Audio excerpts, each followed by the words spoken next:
Hello children, now how are you today? Now let's start today's lesson. Take point 1 on page 17. Қайырлы күн балалар. Бүгін біз бірінші модульді қорытындылаймыз. 17-ші беттегі барлық жаттығуларды менімен бірге орындаңыздар.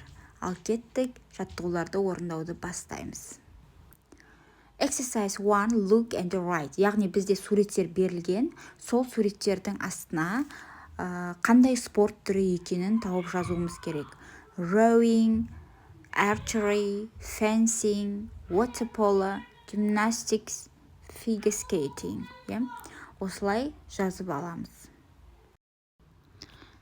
Exercise 2, read and choose and complete the table. Оқимыз және қарамен жазылған екі сөздің біреусін таңдаймыздағыны сөйлемдерді толықтырамыз. Нұрлан and Gulsara juggle on Sundays. Көркем goes bowling on Saturdays. Сәуле has exact race on Sundays. Nurlan plays hopscotch on Saturdays. Көркем does a jigsaw puzzle on Sundays. Енді мынау суреттердегі кестені толтырайық.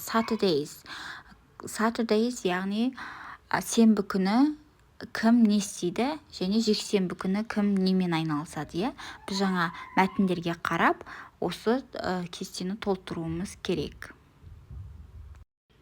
Exercise 3, read and complete. Яғни оқимыз және толтырамыз. Бұл present simple, нақ осы шаққа байланысты берілген тапсырмалар. Дұрыс нұсқасын осы жерден көріп қарап алсаңыздар болады. How much do the tickets cost? Осылай қалғанда оқып қарап алыңыздар. Келесі exercise 4, read and underline. Оқимыз және дұрыс нұсқасын астын сызамыз.